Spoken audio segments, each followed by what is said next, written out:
Olá pessoal, tudo bem?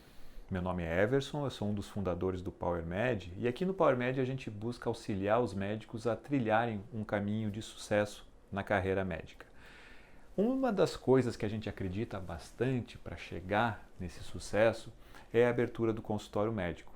Eu não sei vocês, mas eu, quando era criança e comecei a me imaginar médico, eu me imaginava num consultório médico, atendendo as pessoas, auxiliando as pessoas, mas sempre dentro de um consultório. Talvez para você a realidade tenha sido diferente, mas para mim era uma das primeiras lembranças que eu tenho quando eu me imaginava médico. Além dessa questão toda de lembrança, a gente sabe que um médico que trabalha em consultório, ele tem uma remuneração maior do que o médico que não trabalha em consultório. É óbvio que isso também vai depender do que você espera da medicina. Talvez você não se imagine num consultório médico, talvez você se imagine em uma outra atividade que não em consultório médico, e não tem nada de errado com isso. Mas o que a gente vê nas nossas mentorias, nas nossas conversas com alunos, é que muita gente tem um problema ali para começar o consultório médico. Eles têm algumas coisas que ficam travadas e que impedem ele de dar o passo inicial para começar o atendimento num consultório médico, né? Essa pessoa ela teve toda a formação como médico, ele entrou na residência, no programa de residência ou num programa de especialização.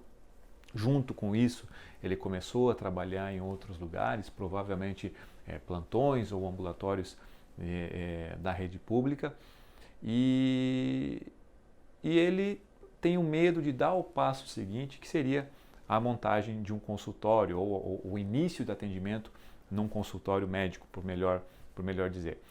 E claro, como eu falei, isso vai do perfil de cada um, mas muitas vezes o médico tem esse desejo. E aí a gente pede para fazer aquele exercício, né? Como é que você se imagina daqui a 5 anos? Você se imagina trabalhando nos exatos lugares que você está hoje? Ou você se imagina trabalhando em outro lugar? Você se imagina, por exemplo, trabalhando num consultório médico ou não? Isso não faz parte do teu sentimento futuro. Talvez não, talvez sim. Como é que você idealizou a tua medicina quando você estava lá na faculdade? Essa idealização da medicina passava por um consultório médico ou não? Se você respondeu sim a alguma dessas perguntas, é porque você tem esse desejo, você tem essa vontade de trabalhar num consultório médico. Então, talvez seja o momento de você começar a dar os primeiros passos no sentido de chegar a esse teu objetivo, que é montar um consultório médico. E muitas vezes, quando a gente vai conversar com um profissional que está nessa fase, ele nos traz já algumas objeções, algumas coisas assim, algumas justificativas por que ele não está trabalhando num consultório médico. A primeira delas é o tempo. Eu não tenho tempo para abrir o consultório médico. Eu trabalho num plantão, eu trabalho no hospital, eu trabalho no serviço público e hoje a minha carga horária não comporta o consultório médico. Tá, bom, aí a gente volta àquele exercício anterior. Você se imagina lá no futuro tendo consultório ou não? Se você se imagina, você deve começar a priorizar as coisas, né? Você deve começar a tentar achar algum tempo na tua agenda. É óbvio que você não vai sair, não vai largar todas as coisas e entrar num consultório médico full time, né? Você vai precisar ali de um horário na semana e talvez aí seja o momento de você começar a repensar nos trabalhos que você está. Muitas vezes a gente fica num trabalho por comodidade. A gente conseguiu esse plantão lá quando era residente, você se adaptou bem ali, você tem uma equipe que te ajuda, mas talvez isso não seja o que você realmente queira, talvez não seja para isso que teus olhos brilhem, né? Tem exemplos, por exemplo, de colegas que trabalhavam em outras cidades, né? Ele era médico residente em São Paulo, ele trabalhava no ABC, quer dizer, era um trânsito bastante intenso para ele chegar no plantão dele, para ele fazer um trabalho como clínico geral, ele já era um residente já bastante avançado na especialidade dele, mas ele trabalhava ali como clínico geral, com uma remuneração bastante abaixo do mercado, mas para ele era cômodo, quer dizer, ele não queria ter essa mudança aí de tentar procurar alguma coisa melhor e tal, e por comodidade ele foi ficando 1 mês, 2 meses, 6 meses, 1 ano, e acabou ficando ali. Então, assim, talvez seja o momento de você começar a elencar prioridades. Se você tem ali 3, 4 vínculos, né, 3, 4 empregos, talvez você colocar isso como prioridade. Qual é a minha prioridade desses 4 vínculos? É o plantão aqui, é o plantão ali, é um ambulatório? E você vai colocando as tuas prioridades, para você pensar qual seria o mais tranquilo, digamos assim, de você sair para você começar a priorizar o teu consultório. Então, na verdade, essa desculpa do tempo é uma coisa assim que depende muito da tua prioridade. Se você está com um filho no hospital, por exemplo, você vai arrumar tempo para ficar com ele no hospital, né? Se você precisa fazer uma viagem de emergência, você vai arrumar o tempo para fazer essa viagem. Então, assim, o tempo é questão de prioridades. Se você pensa no consultório, no teu futuro, você deve começar a colocar isso como uma prioridade na tua vida, principalmente na tua vida profissional, evidentemente.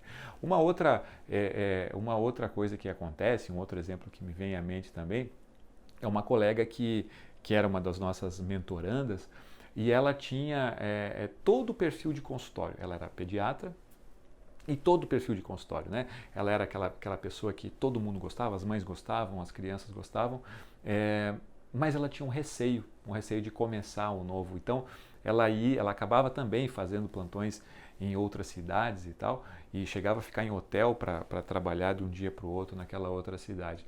Quer dizer, o tempo que a gente tem, a gente não deve contar só o tempo que a gente está ali dentro trabalhando, a gente tem que contar o tempo de deslocamento, o tempo talvez, por exemplo, nesse caso, da pessoa pernoitar fora de casa, todo o desgaste que isso leva também.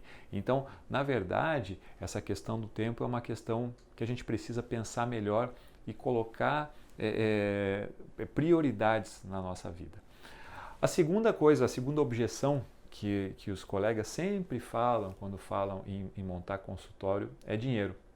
E por mais paradoxal que seja, né, eu falei no início desse vídeo que o médico que trabalha em consultório, ele tende a ter um rendimento melhor do que o médico que não trabalha em consultório.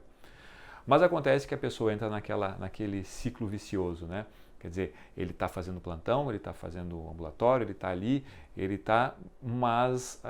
trabalhando muito, mas o dinheiro dele é aquele dinheiro, né? Ele não tem uma sobra financeira assim. E aí ele fala, né? Não, eu não posso me dar o luxo de começar um consultório agora. Você imagina os gastos que eu vou ter montando um consultório, eu vou ter que sair. Além de eu sair do meu trabalho, eu vou ter muito gasto com aluguel de sala, com funcionário e com impostos. Então a pessoa começa a criar na cabeça dela uma grande história ali que vai ter um grande gasto financeiro e na verdade não precisa disso, não precisa nada disso, né? Um dos exemplos é a Andréa, também aqui do PowerMed, a minha esposa, que quando ela começou a trabalhar em consultório, ela conversou com um colega cirurgião, quer dizer, não tinha nada a ver, ela é psiquiatra, com um colega cirurgião. Mas obviamente o cirurgião não fica o tempo todo no consultório médico, ele tem que operar. Então ela conversou com esse médico para usar os horários livres desse consultório, enquanto o médico estava operando, ela poder usar os horários livres. E, na verdade, isso aqui é uma das primeiras entradas do colega no consultório, é estabelecer um percentual. Quer dizer, você paga percentual para a clínica para você trabalhar naquele período. Por exemplo, você fica com 70% do teu atendimento e a clínica com 30%, dependendo da estrutura, 60%, 40%, enfim, o percentual é definido entre as duas partes. Mas qual é a vantagem disso? A vantagem é que você não precisa colocar dinheiro, né? Você está ali numa estrutura que já tem a secretária, que já tem a luz, até o telefone, a internet, enfim, e que você, se você tiver muito paciente, você vai colocar percentualmente. Se você não atender ninguém naquele dia, você não precisa.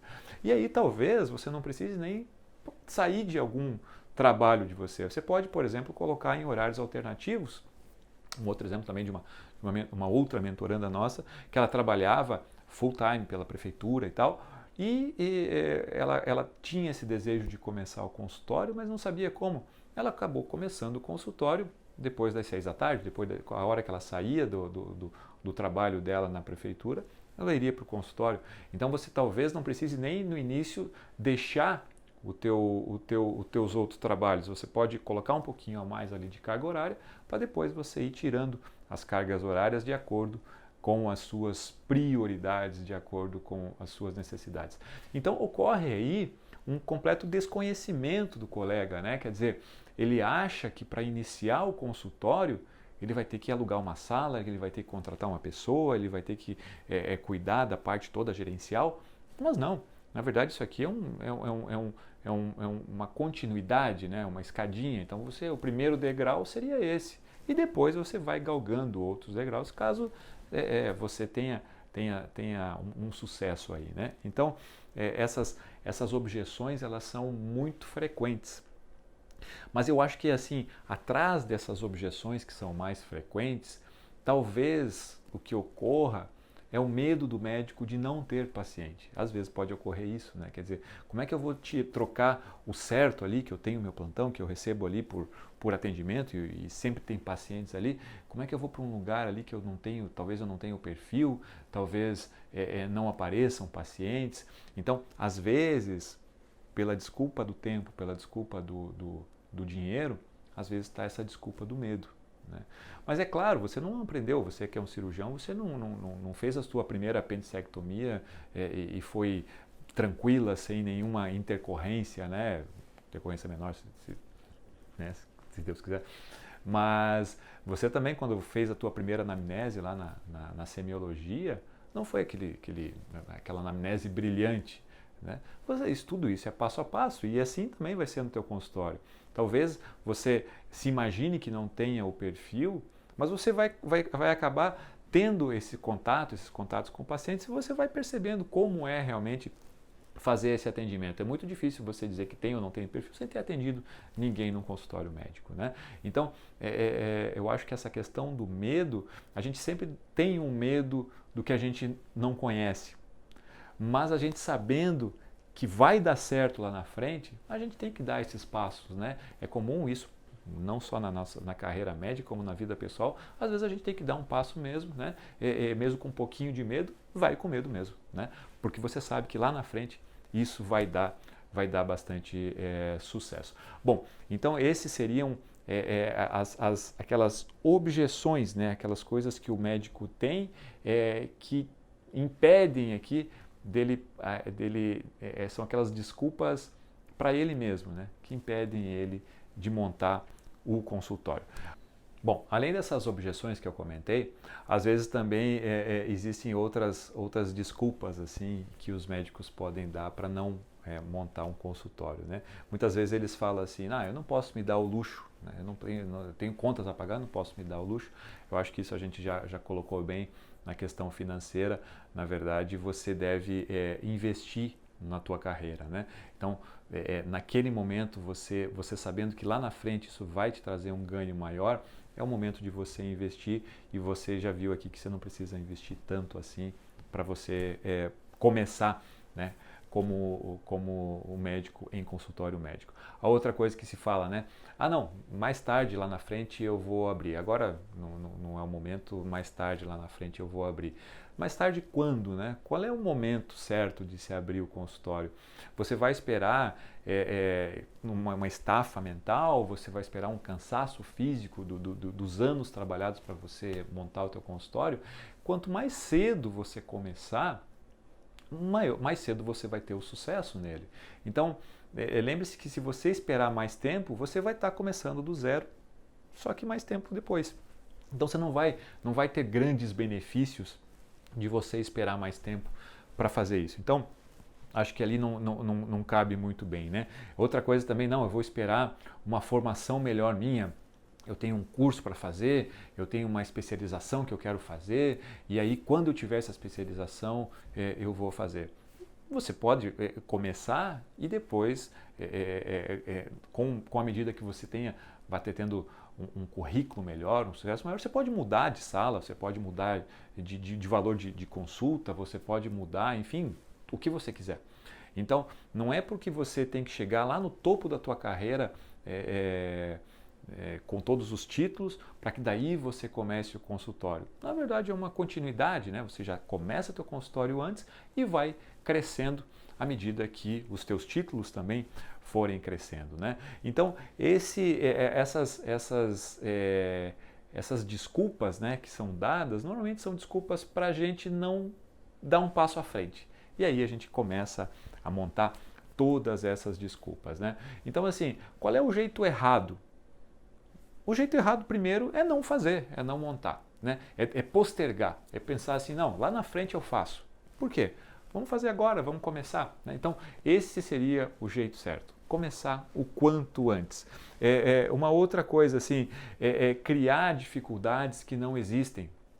Pensar, por exemplo, a pessoa começa a pensar lá na frente, lá no imposto de renda que vai pagar, no funcionário que vai ser demitido, ele nem tem funcionário ainda, mas ele já está pensando lá na frente no funcionário, nos encargos do funcionário, né? Na qualidade da sala. Na verdade, o que a gente precisa é dar um passo de cada vez. É como o GPS, né? Você pede lá, o teu caminho do GPS a cidade de São Paulo. O que o GPS vai fazer é dar a primeira rota, né? A primeira curva você vai fazer para cá. O primeiro cruzamento você vai fazer aqui. E passo a passo até você chegar na cidade de São Paulo. Então é a mesma coisa. Então você precisa começar, mas começar pequeno, começar passo a passo. E aí você vai resolvendo as dificuldades à medida que elas vão chegando. Você não precisa criar todo um padrão de problemas sem que eles tenham começado ainda, né? Então eu acho que essa questão do passo a passo é muito, muito, muito importante, né? E o principal, assim, o principal jeito é você tirar esse medo, o medo de não dar certo. Então, pessoal, existem várias maneiras da gente começar o consultório médico. Eu comentei, né, do caso de você começar estabelecendo um percentual. A vantagem, como eu falei, é que você já entra numa estrutura, né? A estrutura já está montada ali para outros colegas e você se aproveita dessa estrutura. Claro, você vai deixar um percentual para que se pague essa estrutura para você, mas é uma grande vantagem, porque você já está numa clínica que já tem um movimento, que já tem todo um background por trás. Você pode, claro, fazer escolhas. E o ideal seria você escolher uma clínica que tenha alguma compatibilidade com você. Se você é um neurologista, por exemplo, entrar numa clínica que tenha ali, por exemplo, um neurocirurgião, que tenha ali talvez um psiquiatra, talvez uma psicóloga, enfim, alguma coisa que tenha a ver com a tua área, né? Se você é um cirurgião do aparelho digestivo, talvez uma clínica que tenha ali um gastroenterologista seja uma boa ideia. Da mesma maneira, um cardiologista que tenha um endocrinologista ou um cirurgião cardiovascular, enfim. Então, você tentar buscar especialidades afins, clínicas que tenham especialidades afins, você vai ter um giro maior de pacientes ali, então isso vai facilitar para você a captação desses pacientes. Então, esse seria um dos modelos. À medida que você vai crescendo, que você vai tendo mais pacientes, mais atendimentos, começa a se tornar um pouco complicado essa questão percentual, porque você acaba deixando um percentual mais alto na clínica. Então, à medida que você vai crescendo, às vezes vale a pena você negociar de uma outra maneira, por exemplo, o aluguel de um período ou 2 períodos. Então, você vai fazer ali, você vai alugar aquele período, eu vou lá toda quarta-feira à tarde, por exemplo, ou toda quinta à noite eu vou lá nessa clínica. E aí, você vai atender quantos pacientes você tiver e tiver condição de atender naquele momento, pagando um valor fixo. Então você passa a pagar um valor fixo para a clínica continua te oferecendo toda aquela infraestrutura, né, por trás, você começa a ter toda essa infraestrutura e você está pagando ali um valor fixo que você já sabe mês a mês quanto você vai pagar. Então essa é uma boa forma de você dar o segundo passo para depois, claro, você alugar uma sala ou montar o seu próprio espaço, né? Então, essa questão estrutural, assim, de você começar com percentual, passar com período, passar pagamento de período para depois você montar a tua sala, eu acho que é bastante interessante. Muita gente já quer dar aquele passo inicial maior, né? Ah, vamos já, eu quero alugar essa sala, abrir uma sala ali, eu quero alugar. E às vezes você não tem o volume suficiente para você fazer. Então lembrar, por exemplo, de falar com colegas que tenham trabalhos além do consultório, né? Eu dei o exemplo do cirurgião, que ele tem trabalho no consultório e também trabalha no hospital. Então, pessoas que tenham outros vínculos, eles têm aquela sala livre naquele momento. E claro, para ele vai ser interessante, é uma sala que está ociosa, o espaço está ocioso, que você poderia sublocar e também ajudar no pagamento dos custos aí. Eu acho que seria bastante interessante. Então, assim, em linhas gerais, esse foi é isso que eu queria falar para vocês nesse vídeo sobre os medos, os receios e como quebrar essas objeções na sua mente mesmo, para que você se anime a montar um consultório médico, se isso for o seu desejo, se isso for o seu sonho, né? Se você tem esse sonho, coloca aqui para a gente. Se você tiver alguma dúvida, alguma coisa que você queira nos perguntar, a gente está sempre ao dispor. Tá bom, pessoal? Muito obrigado.